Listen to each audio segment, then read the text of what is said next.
Hello welcome to కృష్ణామృతం.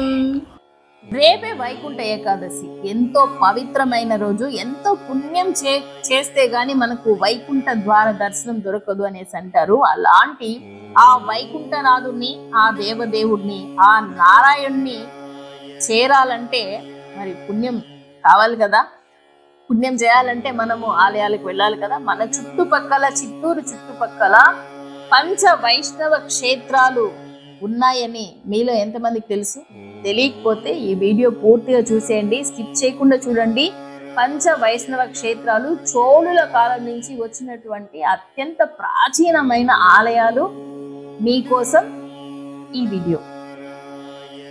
So ముందుగా మనము చిత్తూరు 10 కిలోమీటర్ల దూరంలో ఉన్న యాదమరిలో ఉన్నాము. ఇక్కడ స్వామి శ్రీదేవి భూదేవి సమేత వరదరాజ స్వామిగా కొలువు తీరి ఉన్నారనమాట. చాలా అద్భుతమైన ఆలయము, చాలా పెద్ద ప్రాకారము. స్తంభాల మీద శిల్పకళే మనకు చెబుతుంది ఆ ఆలయం యొక్క గొప్పతనం ఏంటి అనేది.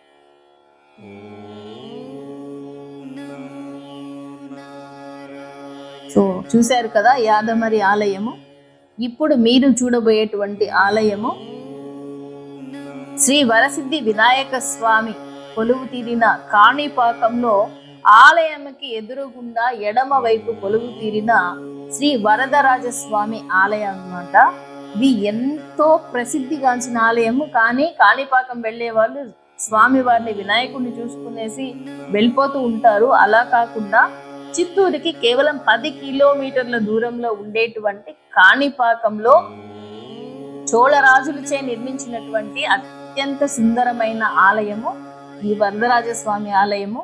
ఈసారి ఖచ్చితంగా విజిట్ చేయండి ఈ యొక్క టెంపుల్ ని కూడా. అత్యంత పురాతనమైన ఆలయం అన్నమాట ఇది కూడా.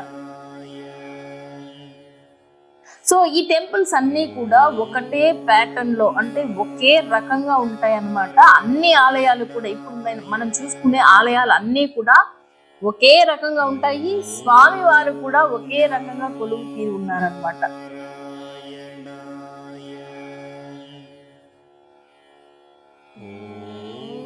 సో ఇక్కడ మీరు చూస్తున్నటువంటి ఆలయము కట్టమంచి వరదరాజస్వామి ఆలయము.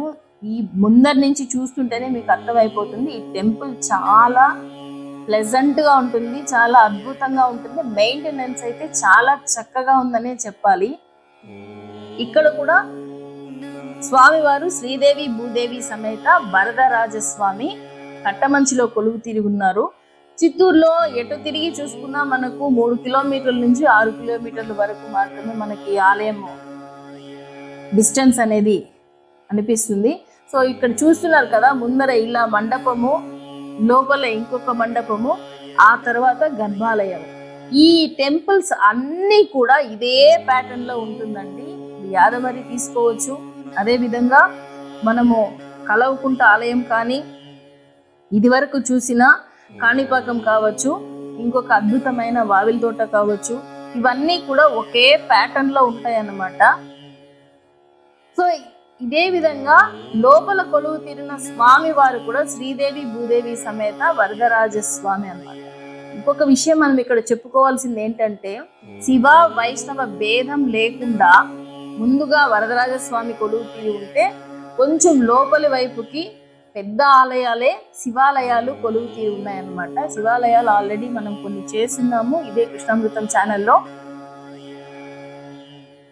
సో ఇప్పుడు మనం చూస్తున్నది వరదరాజస్వామి ఆలయాలు. వాహనాలన్నీ కూడా రెడీ అయిపోయాయి రేపటి వైకుంఠ ఏకాదశికి గాను. సో ఇప్పుడు మనం చూడబోయే ఇంకొక ఆలయం ఏంటంటే,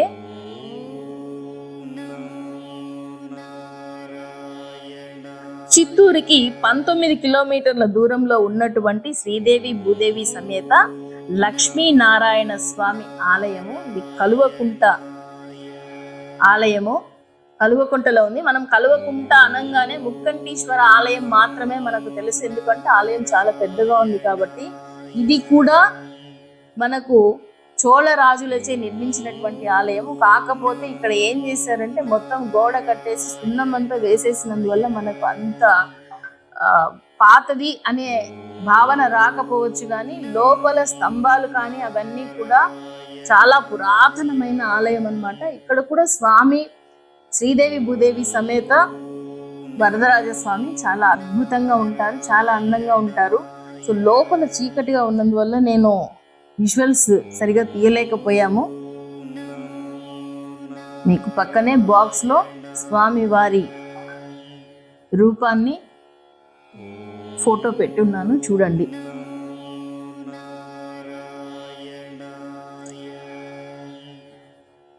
సో చూడండి, మనం ఈ స్తంభాలన్నీ కూడా పురాతనమైన స్తంభాలే, కాకపోతే ఇవన్నీ సున్నం కొట్టడం వల్ల మనకు ఆ యొక్క ఫీలింగ్ అనేది రావడం లేదు. ఇప్పుడు మీరు చూడబోయేటువంటి అద్భుతమైన ఆలయము వావిల్ తోట.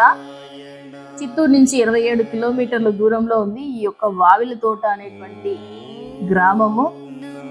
చాలా అద్భుతమైన టెంపుల్, కాకపోతే మొత్తం ధ్వంసం చేశారు. మనమే ఇక్కడ పక్కన బాక్స్ లో చూడండి, ఇలా ఉండింది మొత్తం చెట్లకు పొదల్లో నిండిపోయి ఉన్న ఆలయాన్ని మనమే వెలికి తీసి ఈ యొక్క ఆలయాన్ని బయటకు తీయడం జరిగింది. స్వామి వారిని కూడా బయటకు తీసి అభిషేకాలు అన్ని చేసి ఇప్పుడు ధూపదీప నైవేద్యాలు కంటిన్యూగా జరుగుతున్నాయి. భక్తుల సందర్శనార్థం స్వామివారు కొలువు తీరి ఉన్నారనమాట. సో ఈ టెంపుల్స్ అన్ని మన చుట్టుపక్కలే, చిత్తూరు చుట్టుపక్కల ఉన్న అత్యంత శక్తివంతమైనటువంటి టెంపుల్స్, ఎంతో పురాతనమైన టెంపుల్స్ అన్నమాట. ఎంతో పూజలన్నీ చేసి వాటిని మనకు అందించారు. కానీ మనమైతే దూర ప్రాంతాలకి వెళ్ళడానికి మక్కువ చూపుతాం, కానీ మన చుట్టుపక్కల ఉన్న స్వామి వారిని చూడటానికి పెద్దగా ఇష్టపడము. అలా కాకుండా కృష్ణామృతం ఛానల్ ద్వారా నేను ప్రతి ఒక్క హిందువుని కోరుకునేది ఏమంటే, మన పక్కన ఉన్నటువంటి టెంపుల్స్ ని రెగ్యులర్ గా మనం వెళ్ళి విజిట్ చేయడం వల్ల టెంపుల్ డెవలప్మెంట్ తో పాటు ఊరు డెవలప్ అవుతుంది, ఊరు డెవలప్మెంట్ తో పాటు హిందుత్వం కూడా డెవలప్ అవుతుంది. కాబట్టి ఖచ్చితంగా మన చుట్టుపక్కల ఉన్న టెంపుల్స్ ని విజిట్ చేయండి. ఇవి కాకుండా ఇంకా మనకి 3 క్షేత్రాలు అయితే ఉన్నాయి. అవి ఏంటంటే, పూతలపట్టులో కూడా వరదరాజస్వామి ఆలయం ఉంది, అదే విధంగా కొట్రకోనలో కూడా ఒక వరదరాజస్వామి ఆలయం ఉంది, అదే విధంగా చిత్తూరులో రాజుగుడిలో కూడా వరదరాజస్వామి కొలువు తీరి ఉన్నారు. ఇవన్నీ కూడా పురాతనమైన ఆలయాలకు సంబంధించినటువంటివే. కాబట్టి ఖచ్చితంగా ఈ పంచ వైష్ణవ క్షేత్రాలని దర్శించండి. ఒకే రోజు కూడా మనం ఈ అన్ని టెంపుల్స్ కూడా విజిట్ చేయొచ్చు. మార్నింగ్ నుంచి ఈవినింగ్ వరకు కూడా మన ఈ టెంపుల్స్ అన్నీ కూడా విజిట్ చేయొచ్చు అన్నమాట. చూడండి స్వామివారు ఎంత చక్కగా కొలువు తీరున్నారో. అన్ని చోట్ల కూడా స్వామివారు ఇలానే ఉన్నారండి. శ్రీదేవి భూదేవి సమేత వరదరాజస్వామి ఇలానే కొలువు తీరి ఉన్నారనమాట.